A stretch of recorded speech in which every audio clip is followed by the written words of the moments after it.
Business idea নিয়ে আজকে কথা বলবো। আমাদের অনেকেরই একটা বড় সমস্যা হয়ে যায় যে আমি কি নিয়ে ব্যবসা করব, আমি তো কিছু খুঁজে পাচ্ছি না। এবং সবার মধ্যে একটা ধারণা যে ও এটা একটা করেছে, আমিও ওইটা শুরু করে দিই, মানে কপি করা। যেটা বিজনেস আইডিয়া কপি করা, এটা আমি মনে করি সবচেয়ে ভুল চিন্তা। কারণ আপনি হয়তো তার ব্যবসাটা, সেলটা অনেক বেশি দেখছেন বা দৃশ্যমান প্রোডাক্ট বা সার্ভিসটা আপনি দেখছেন, কিন্তু তার বিজনেস টেকনিকটা কিভাবে সে এটা তৈরি করেছে সেটা কিন্তু আপনি জানেন না। বা তার প্রোডাক্ট কোয়ালিটির ভিতরে কি অতিরিক্ত ব্যাপার আছে, বা তার কি ইউএসপি আছে, বা তার নিজস্বতা আছে, সেটা আপনি জানেন না। সো আপনি কপি করে নেমে গেলেন, সেখানে কিন্তু ধরা খাওয়ার সম্ভাবনা খুব বেশি। সো একটু রিসার্চ করে যদি বিজনেস আইডিয়াটা বের করা যায়, আপনি শুনবেন, নানান দিক থেকে শুনবেন, ইনফরমেশন নিবেন, একটু রিসার্চ করে যদি বিজনেস আইডিয়াটা বের করা যায়, তাহলে আমার মনে হয় সেটা সফল হওয়া খুবই সহজ। এবং সেই জন্য আপনাকে যেটা করতে হবে, 9টা আইডিয়া দেওয়ার চেষ্টা করবো, যে 9টা ওয়ে আপনি অবলম্বন করে বিজনেস আইডিয়া খুঁজতে পারেন। এবং সেক্ষেত্রে আপনার নিজের আইডিয়া বলে মনে হবে যে এটা আমি কষ্ট করে রিসার্চ করে খাটাখাটি করে আমি এটা বের করেছি। সো এইটার জন্য আমি 9টা ওয়ে আপনাদেরকে বলে দিব, সেখান থেকে যে কোনো একটা ওয়ে হয়তো আপনার কাজে লেগে যেতে পারে। কারণ আমাদের অনেকেরই হয়তো কিছু টাকা আছে, অল্প আছে, বেশি আছে, কারো হয়তো টাকা নাই, এটাও হইতে পারে। কিন্তু আপনি বিজনেস আইডিয়া যদি থাকে আপনার কাছে ভালো, আপনি কিন্তু আইডিয়াটা সেল করেও টাকা উঠাতে পারেন। সো আবার অনেক সময় ও হয়তো ব্যবসা করতে চায়, সে আইডিয়া খুঁজে পায় না। সো কিভাবে খুঁজবেন আইডিয়া, সেই 9টা উপায় আমি আপনাদেরকে এখন এক এক করে বলে দিচ্ছি। নাম্বার 1 যেটা, সেটা হচ্ছে যে যারা উদ্যোক্তা হতে চায়, প্রথম কথা হলো তাদেরকে সাহসী মানুষ হইতে হয়। এবং আমি যেটা সবসময় গুরুত্ব দিই, তাদের ব্যাপক অবজারভেশন পাওয়ার থাকতে হয়। মানে আপনি কোনো একটা জিনিস শুধু তাকাবেন না, মানে তাকানো হলো এরকম তাকালাম চলে আসলাম, দেখবেন, ভালো করে দেখবেন কি হচ্ছে চোখের সামনে। যে জিনিসটা দেখবেন, আচ্ছা এটা কিভাবে হলো, কোথায় এটা পাওয়া যায়, এটা সোর্সিং কোথায়, কি কি র মেটেরিয়াল ইউজ করেছে, কিভাবে বানায়, এটা বানানোর পদ্ধতিটা কি, কাদের এটা দরকার, কোন মার্কেট সেগমেন্ট অফ কাস্টমারের কাছে আমি এটা পৌঁছাতে পারি। সো এই প্রসেসটা আপনাকে সবসময় খেয়াল রাখতে হবে। সো এই জন্য আশেপাশে কি হচ্ছে, যখন যেখানে যাবেন, মনের মধ্যে কিছু প্রশ্ন উদ্ভব করতে হবে, যে এটা কিভাবে ব্যবহার হয়, কোথায় পাওয়া যায়, কি এটার দাম, কি এটার ফিচার, এগুলো সবসময় এই প্রশ্নগুলো নিজের মধ্যে তৈরি করে জানার চেষ্টা করবেন যেখানে যান। মানে আপনার অবজারভেশন পাওয়ারটা খুব স্ট্রং হতে হবে। এটা আপনি প্রতিদিনের চলা ফেরা, ওঠা বসা, হাঁটা, সব জায়গায় কিন্তু আপনার আশেপাশে এই জিনিসগুলো আমরা প্রতিনিয়ত দেখি, যে আচ্ছা এটার ডিজাইন তো খুব সুন্দর, তাহলে আমি কি আরেকটু এইভাবে চিন্তা করতে পারি। সো এরকম ভাবে আপনি প্রথমেই মানে আপনার অবজারভেশন পাওয়ারটা খুব স্ট্রং করতে হবে। ভেতরে দেখবেন, ভালো করে দেখার চেষ্টা করবেন যে এইটা আপনি কিভাবে তৈরি করবেন, বা এটা আপনি কিভাবে পাওয়া যাবে, এটা সোর্সিংটা কি হবে, প্রত্যেকটা জিনিস সেটা একটু খুঁজে দেখার চেষ্টা করবেন। নাম্বার 2 হচ্ছে কোনো একটা প্রবলেম সলভ করে আইডিয়া তৈরি করা। এটা হচ্ছে সবচেয়ে বেস্ট। মানে কোন প্রবলেমটা, মানে স্টার্ট আপের এখন সবচেয়ে বড় জায়গাটা আমাদের তৈরি হয়েছে, যে কেন স্টার্ট আপ গুলো খুব ফাস্ট গ্রো করে, আবার অনেকগুলো পড়ে যায়। পড়ে যাওয়ার অনেকগুলো কারণ আছে, সেগুলোতে আমরা আজকে এখন না যাই। বাট গ্রো করে তার একটা বড় কারণ হচ্ছে যে সে কোনো একটা সমস্যার সমাধান করে ফেলে, একটা জিনিসকে সহজ করে দেয়, কনভিনিয়েন্স তৈরি করে। সো আপনি আপনার অবজারভেশন পাওয়ারটা যখন স্ট্রং করবেন, তখন আপনি সমস্যা খুঁজে পাবেন। আপনার চোখের সামনে অনেক সমস্যা আছে, কিন্তু আপনি দেখতে পান না, কারণ আপনার অবজারভেশন পাওয়ারটা স্ট্রং না। কোনো একটা প্রবলেম আপনি সলভ করার চেষ্টা করেন, এবং সেখান থেকে আপনি বিজনেস আইডিয়া বের করেন। সো যেখানে প্রবলেম আছে, সমস্যা আছে, সেটাকে কেউ কেউ সমস্যা হিসাবে দেখবে, কিন্তু আপনি বের করবেন সেখানে সম্ভাবনা কি আছে, তাহলে আপনি দেখবেন যে খুব ভালো একটা আইডিয়া পেয়ে যাবেন। এবং অনেক ভালো ভালো সম্ভাবনা বা আইডিয়াকে ফাইন্যান্সিয়াল টার্মে কনভার্ট করতে না পারার কারণে, বা সেটার প্রসপেক্টটা ফাইন্যান্সিয়াল টার্মিনোলজিতে কনভার্ট করতে না পারার কারণে, মার্কেটিং টার্মিনোলজিতে কনভার্ট করতে না পারার কারণে কিন্তু অনেক আইডিয়া অনেক সময় আলোর মুখ দেখে না। কারণ এটাও খুবই গুরুত্বপূর্ণ। আপনাকে শুধু আইডিয়া বের করলে হবে না, সেটা বাস্তবায়ন কিভাবে করবেন, সেটা মার্কেটিং কিভাবে করবেন, সেল কিভাবে করবেন, সেটার কাস্টমার হাতে কিভাবে পৌঁছাবেন, এবং এখান থেকে ক্যাশ ফ্লোটা কিভাবে আপনি তৈরি করবেন, ফাইন্যান্সিয়াল ম্যানেজমেন্টটা কিভাবে করবেন, ফান্ডিংটা কিভাবে, এই জিনিসগুলো কিন্তু একই সঙ্গে আপনাকে জানতে হবে। 3 নাম্বার হচ্ছে যে এটা ঠিক প্রবলেম সলভের মতো না, কিন্তু এটা হচ্ছে লাইফস্টাইলের মতো যে জীবনযাত্রাকে সহজ করে দেয়। মানে এটা হয়তো আপনি অত বড় কোনো প্রবলেম সলভ করলেন না, কিন্তু কোনো না কোনো একটা কনভিনিয়েন্স তৈরি করলো লাইফে, কোনো না কোনো একটা সহজ করে দিল, সুযোগ তৈরি করে দিল। হ্যাঁ, এটা হয়তো কোনো একটা প্রবলেমও হইতে পারে, কিন্তু সহজ করে দেয়া। যেমন ধরেন সহজ যদি আমরা বলি যে আমরা আগে কি করতাম, খোলা চাল কিনতাম, এখন প্যাকেটের চাল কিনি, বা আমরা এখন মিনারেল ওয়াটার বোতলজাত পানি খাই, চিপসের প্যাকেটের মধ্যে আমরা চিপস খাই, এরকম আর কি। যেমন আপনি এখন দেখবেন ওষুধ আগে যেভাবে বিক্রি করতো, এখন দেখবেন যে ওদের প্যাকেজিং গুলো খুবই সুন্দর, বা ওদের সুন্দর করে ব্র্যান্ডিং করে এগুলো।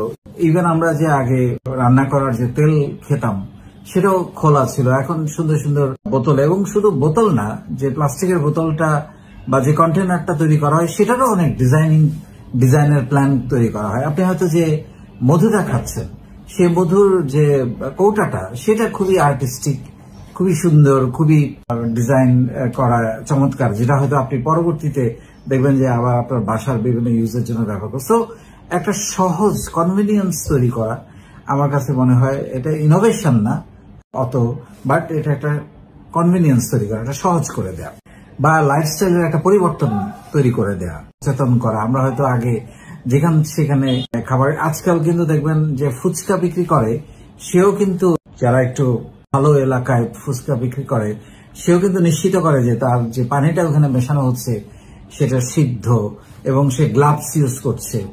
সো পাবলিককে, মানুষকে বোঝানো হচ্ছে যে এটা স্বাস্থ্যসম্মত, রাস্তার খাবার হলেও এটা স্বাস্থ্যসম্মত। সো এইরকম কিছু জিনিস লাইফস্টাইলের পরিবর্তন বা সহজ করে দেওয়ার জন্য এরকম কোন জিনিস নিয়েও কিন্তু বিজনেস প্ল্যান করা যেতে পারে। তারপরে হতে পারে আপনার কোনো শখ, সেটাকেও কিন্তু আপনি বিজনেস মডেলে কনভার্ট করতে পারেন। যেমন আপনি হয়তো পড়াতে পারেন, আগে কখনো সেটাকে ফাইন্যান্সিয়াল টার্মিনোলজিতে কনভার্ট করা হয় নাই, সো আপনি পড়ানোর চিন্তা করতে পারেন। সেটা অনলাইনে হতে পারে, সরাসরি হতে পারে, কোচিং এর মাধ্যমে হতে পারে, বা কোনো একটা কিছু তৈরি করে হতে পারে। তারপর আপনি হয়তো রান্না করতে জানেন, যেটা কখনো মানুষ বলেছে যে খুব ভালো রান্না করো, কিন্তু সেটাকে নিয়ে আপনি কখনো বিজনেস প্ল্যান করেন নাই। আপনি হয়তো ভালো বাজাতে পারেন কোনো একটা বাদ্যযন্ত্র বা যে কোনো কিছু। সো আপনি হয়তো ভালো সেলাই করতে পারেন, ভালো ডিজাইন করতে পারেন, আঁকাআঁকি করতে পারেন। এখন যেহেতু আঁকাআঁকি করতে পারেন, সেহেতু আপনি এখন ভালো ডিজাইনার হিসেবে আত্মপ্রকাশ করতে পারেন, এবং বড় বড় ব্র্যান্ডের ডিজাইনার হয়ে কাজ করতে পারেন, একসময় নিজের জন্য, নিজের কোম্পানির জন্য ডিজাইন করতে পারেন। সো এগুলা থেকে কিন্তু, এই শখগুলো থেকেও কিন্তু বিজনেস আইডিয়া হতে পারে।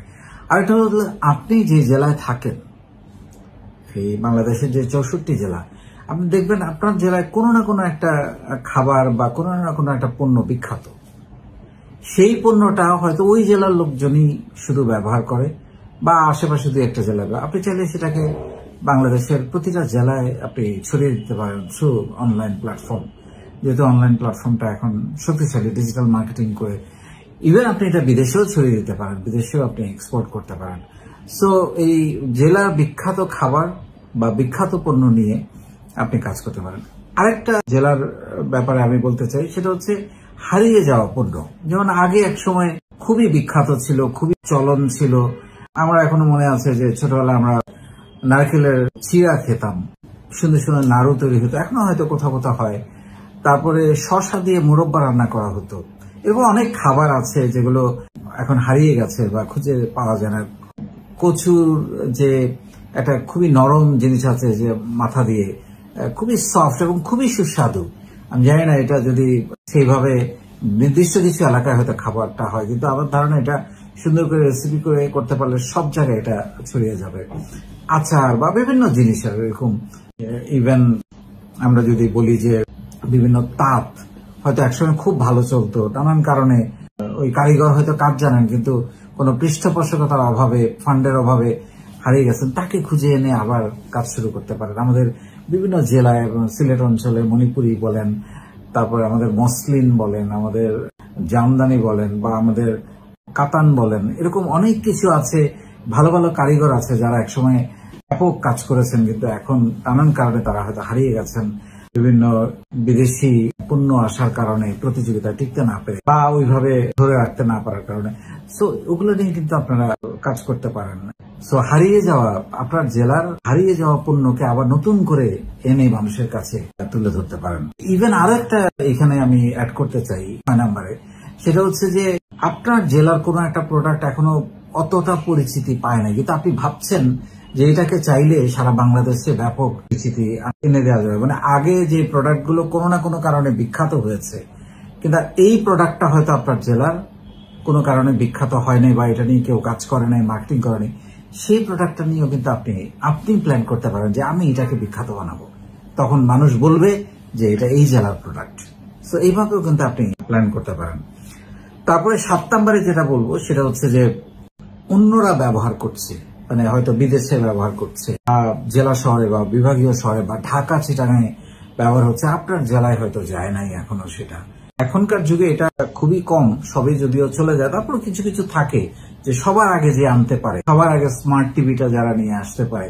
এখন আপনারা দেখবেন যে গ্রামে গ্রামে কিন্তু সব ধরনের ইলেকট্রনিক পণ্য পাওয়া যায়, টিভি, ফ্রিজ থেকে শুরু করে এসি, টাইলসের দোকান, এইগুলো কিন্তু আগে ছিল না গ্রামে। যে আমাদের যারাই আগে এনেছে তারা কিন্তু একটা জায়গা তৈরি করতে পেরেছে।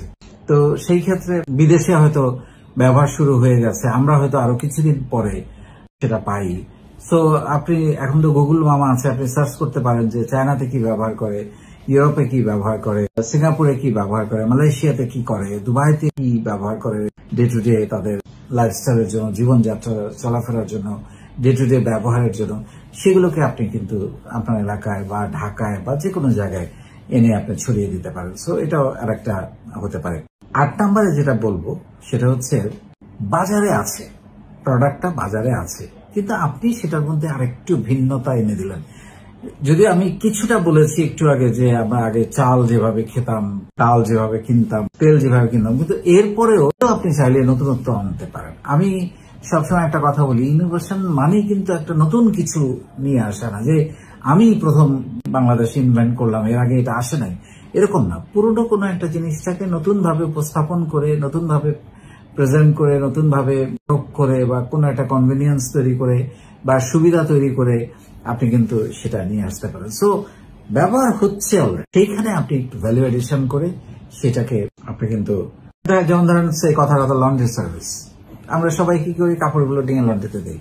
আর আপনি যদি চিন্তা করেন যে আমি বাসায় বাসা থেকে কাপড় এনে লন্ড্রি সার্ভিস দিব এবং বাসায় আবার হোম ডেলিভারি করবো, so it's a new convenience, এরকম আর কি। হোম ডেলিভারি আমাদের এখন একটা সহজ জিনিস হয়ে গেছে, মানুষ অত কেনাকাটা করতে যেতে পছন্দ করে না। সো আপনার লন্ড্রিটাও থাকলো, আবার আপনি একটু ভ্যালু এডিশন করলেন, এরকম ভাবে যে কোনো একটা প্রোডাক্ট নিয়ে, সার্ভিস নিয়ে আপনারা কিন্তু এই প্ল্যানটা করতে পারেন।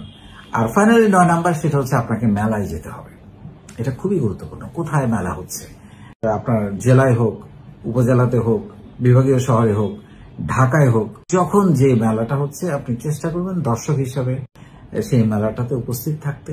আপনার কোনো প্রোডাক্ট থাকলে কার্ড বিনিময় করবেন, বা সেখানে নতুন নতুন কি আসছে সেখান থেকে আপনি অনেক আইডিয়া পাবেন। আর যাদের সামর্থ্য আছে, সুযোগ আছে, তারা বিদেশের মেলাগুলোতে অ্যাটেন্ড করবেন। চায়নাতে হয়, সিঙ্গাপুরে হয়, আমাদের সাবকন্টিনেন্টেও যদি আপনি যান, দূরে না গিয়ে দুবাইতে হচ্ছে।